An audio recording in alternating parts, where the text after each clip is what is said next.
Hello everyone, welcome back to this channel. Students, आज के class में हम लोग टूल्स ऑफ फाइनेंशियल एनालिसिस इस चैप्टर के थ्रू हम लोग statements of comparative balance sheet का एक आइडिया हम लोग जनरेट करने वाले हैं विथ फॉर्मेट के साथ। इस फॉर्मेट में हम लोग ये सीखेंगे कि बैलेंस शीट का जो दो पोर्शंस होता है, एसेट और लायबिलिटीज, इसको हम लोग क्रोनोलॉजिकली कैसे कंप्यूट करेंगे और चीजों को आगे सीखेंगे। इससे बहुत बढ़िया सेंस हमारा डेवलप होने वाला है। हालांकि प्रीवियस क्लास के अंदर हम लोग कंपैरेटिव स्टेटमेंट्स का जो इनकम स्टेटमेंट्स है उसको हम लोग प्रैक्टिकल प्रॉब्लम के साथ हम लोग सीखी थी। आज के क्लास में बेहद मजा आने वाला है। चलिए शुरू करते हैं। तो स्टूडेंट्स, फर्स्ट ऑफ ऑल हम लोग पहले से ही हम लोग यहाँ पे ड्रॉ करके रखिए, और ये जो comparison format of comparative balance sheet है, तो इसको हम लोग देखेंगे कि कौन कौन सा सेगमेंट्स ठीक हम लोग कौन हिसाब से हम लोग लिखते हैं। तो फर्स्ट ऑफ ऑल हम लोग एसेट्स। तो स्टूडेंट्स, एसेट साइड्स का जो होता है, एसेट साइड्स के अंदर हम लोग ये लिखेंगे, first of all land, next building,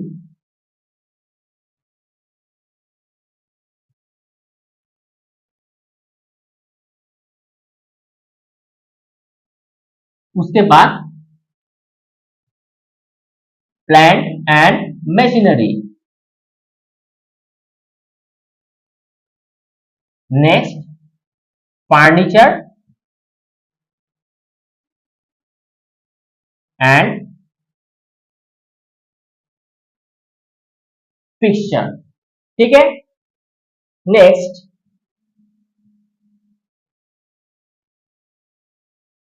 investment, then stock in trade,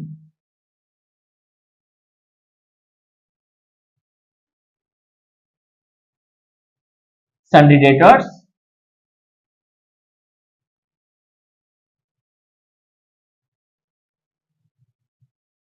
next bills receivable,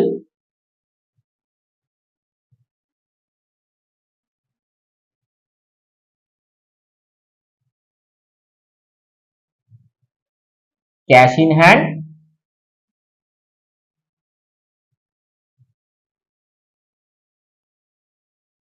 cash and bank. तो फिलहाल हमारे पास यही जो पॉइंट्स है ये हमारे पास आता है। Land and building, land, building, plant and machinery, furniture, fixture, investment और stock in trade, sundry debtors, bills receivable, cash in hand and cash at bank. ये हो जाता है हमारा टोटल। ठीक है, ये हमारा टोटल सेगमेंट्स हो जाता है एसेट्स के अंदर। अब हमें लायबिलिटीज के अंदर भी कंप्यूट करते चलना है। हम लोग लिखेंगे लायबिलिटीज। तो स्टूडेंट्स, लायबिलिटीज में हमारे पास जो आएगा वो हमारे पास हम लोग लिखेंगे equity,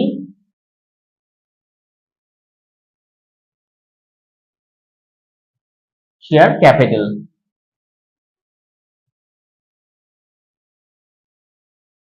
preference share capital, reserve and surplus, then debentures, okay, then sundry creditors, bills payable,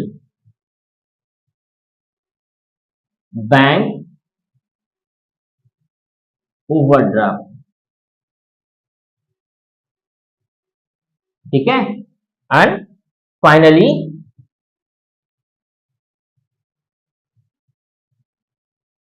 outstanding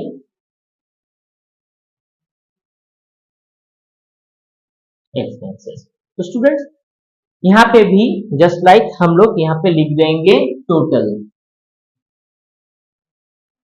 ठीक है। तो टोटल वैल्यूएशन हमारे पास यहाँ पे भी आ जाएगा। तो उस हिसाब से हम लोग क्या कर देंगे, इसको बैलेंस कर देंगे। और बैलेंस करने के बाद हमारे पास जो यहाँ पे जो हम लोग कॉलम्स में हम लोग एब्सोल्यूट चेंज और परसेंटेज चेंज का जो सेगमेंट्स करी थी, इसको हम लोग उसी हिसाब से चेंज के साथ परसेंटेज भी कर देंगे। तो स्टूडेंट्स ये हमारे कुछ पॉइंट्स है। इस पॉइंट्स में हमें ये देखने को मिलता है कि एसेट साइड और लायबिलिटी साइड का जो डिफरेंस होता है और उसमें जो जो पॉइंट्स इंक्लूडेशन होता है और उसका जो बैलेंस होता है वो हम लोग कैसे करें। आप इसका स्क्रीनशॉट जल्दी से ले लो।